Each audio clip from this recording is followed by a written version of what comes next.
मंदिर गिरा के मस्जिद बना के दिखाएं उनको कि भाई आप जो गलत करेंगे उस देखें जी, थप्पड़ का बदला थप्पड़ ही है। मैं आपको बात कर रहा हूँ। अच्छा। ये सोचिए में रख लीजिएगा। जो लोग कहते थे कि भगवान राम की मंदिर बनेगी तो आग लग जाएगा, भैया आग तो नहीं लगा कहीं। फूलों की बारिश हुई और दिया तो इतने जले हैं कि करोड़ों अरबों दिया जल गए हैं। और वो दहशतगर्द तो सारे पाकिस्तान में पैदा हुए हैं, ये तो बात पक्की है। 100% फतवे लगा सकते हैं, ये कर कुछ नहीं सकते। टीवी पे बैठ के सिर्फ बयान दे सकते हैं। एक दो मंदिर गिरा लो, क्या हो गया? तमाम लोगों का, मुसलमानों का वो ईमान नहीं रहा। अच्छा। जो कभी 1400 सदियां पहले था। क्या करें? वो लोग नहीं है। कुर्बानी देनी पड़ती है किसी चीज को हासिल करने के लिए। खून देना पड़ता है, खून लेना पड़ता है। आपके पास कोई प्रूफ है कि बाबरी मस्जिद के पहले वो मंदिर नहीं था?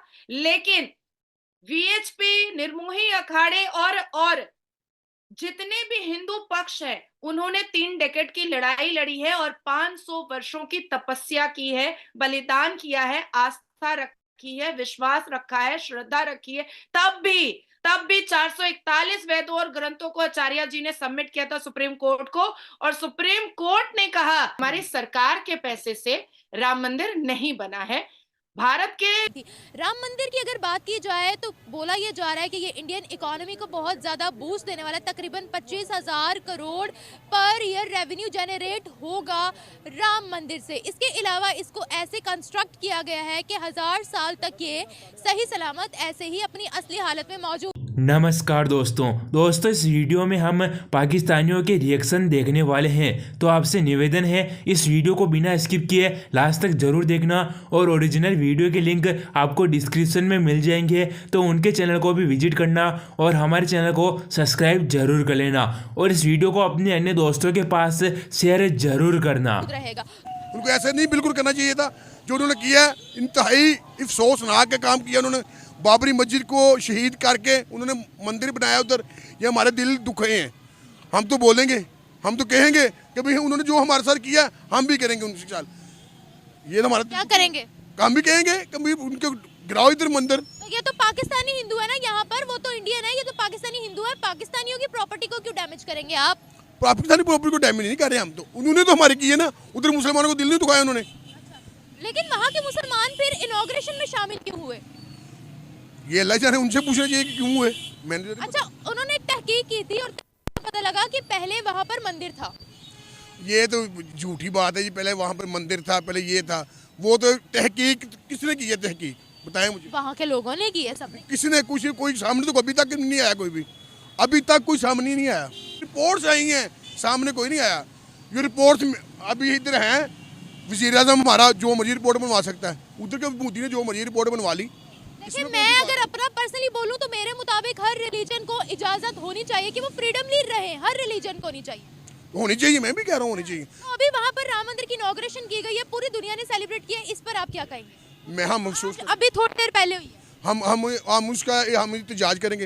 एहतजाज कैसे करेंगे? इंशाल्लाह हम बाहर निकलेंगे, आज भी करेंगे, कल भी करेंगे और करते रहेंगे जब तक हमारी जिंदगी। हम इंशाल्लाह एहतजाज करते रहेंगे। सऊदिया के मुसलमान क्यों नहीं कर रहे? दुबई के मुसलमान क्यों नहीं कर रहे? वो तो शुरू से नहीं करते जी। मतलब किसी आज तक आपने देखा कि दुबई के लोग बाहर आए हों, किसी काम के लिए भी आए हों? कोई भी नहीं आए। वो आते ही नहीं।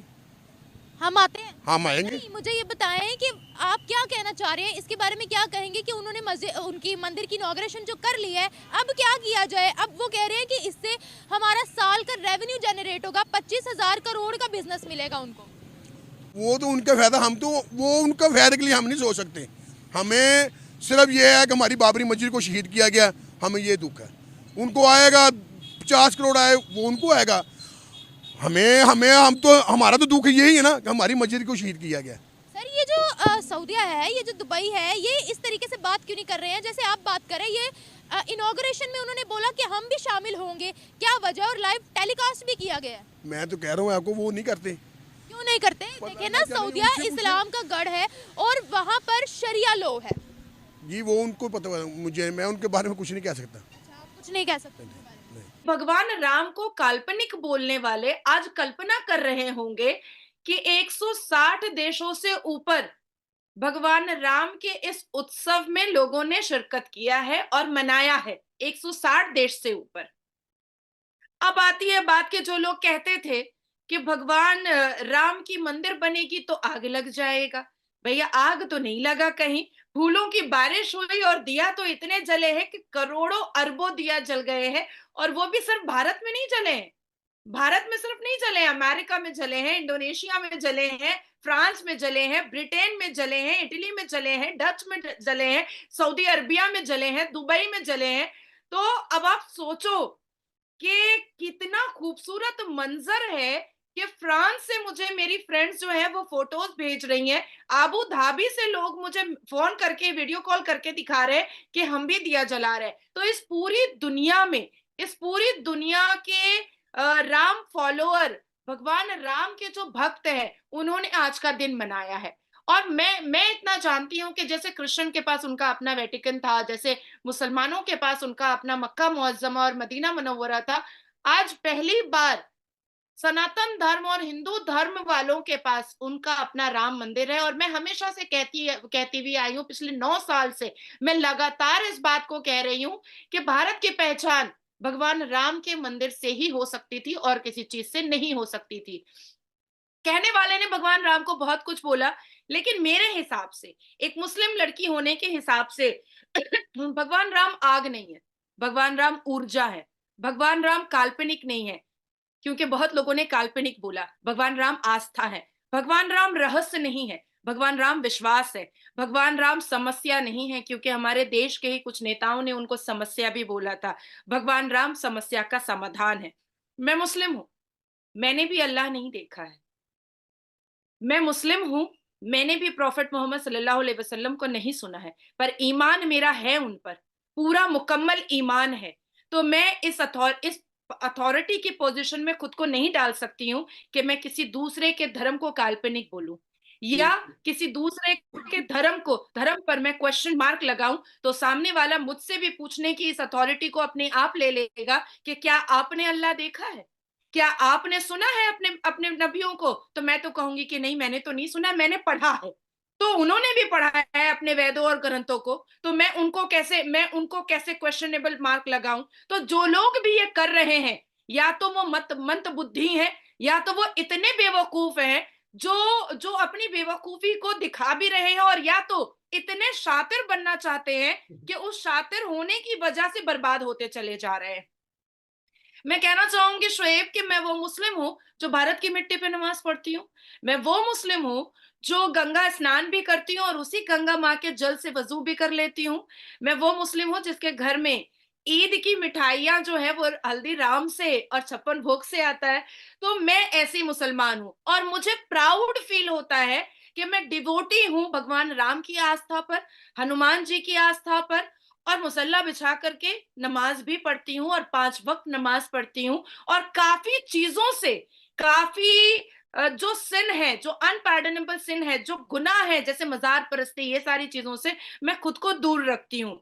देखो, हम सारे मुसलमान पैगाम में रसूल है, हम पैगाम में मुगल नहीं है। तो जो लोग भी, आप कह रहे थे कि पाकिस्तान में कहा जा रहा है कि बाबरी मस्जिद तोड़ दी गई है, अरे कि आपके पास कोई प्रूफ है कि बाबरी मस्जिद के पहले वो मंदिर नहीं था? लेकिन वीएचपी, निर्मोही अखाड़े और जितने भी हिंदू पक्ष है, उन्होंने 3 डेकेड की लड़ाई लड़ी है और 500 वर्षों की तपस्या की है, बलिदान किया है, आस्था रखी है, विश्वास रखा है, श्रद्धा रखी है। तब भी 441 वेदों और ग्रंथों को आचार्य जी ने सबमिट किया था सुप्रीम कोर्ट को, और सुप्रीम कोर्ट ने कहा कि नहीं, जितने भी all India Muslim personal law board है और शिया बोर्ड है, वो ये केस हार चुके हैं, क्योंकि आप अपने प्रमाण को साबित नहीं कर पाए हैं और हिंदू पक्ष अपने प्रमाण को साबित कर दिया है। ये बात हो गई। अब बात आती है कि सुन्नते इब्राहिमा के नाम पर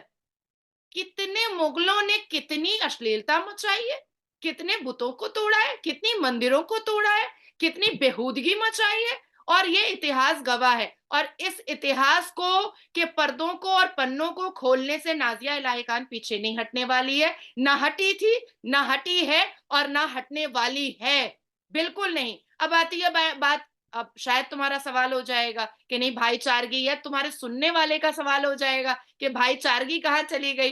तो भाई भाईचारगी उस वक्त कहाँ चली गई थी? भाईचारगी उस वक्त कहाँ चली गई थी जब जितने भी संत थे और महंत थे, जो पर्वतों पे रहा करते थे, जो आकाश को चद्दर बना करके ओढ़ा करते थे, जब आप उनको गोलियां मार रहे थे, जब मुसलमान उनके गले रेत रहे थे, जब मुसलमान उनके सीने को छलनी कर रहे थे, जब चट्टान की तरह सारे संत और महंत खड़े होकर के भगवान राम लल्ला के स्थान की सुरक्षा करने के लिए आगे बढ़े थे, तो आपने कंकर की तरह सबको एक तो दोस्तों वीडियो आपको कैसा लगा? अगर वीडियो अच्छा लगा हो तो इस वीडियो को अपने अन्य दोस्तों के पास शेयर जरूर करना, और ऐसे और रिएक्शन वीडियो देखने के लिए हमें लाइक और सब्सक्राइब जरूर करें। और ओरिजिनल वीडियो के लिंक आपको डिस्क्रिप्शन में मिल जाएंगे, तो उनके चैनल को भी विजिट जरूर करना और हमारे चैनल को सब्सक्राइब जरूर कर लेना। हम मिलेंगे ऐसे और नए रिएक्शन वीडियो में, तब तक के लिए धन्यवाद। जय जवान जय किसान।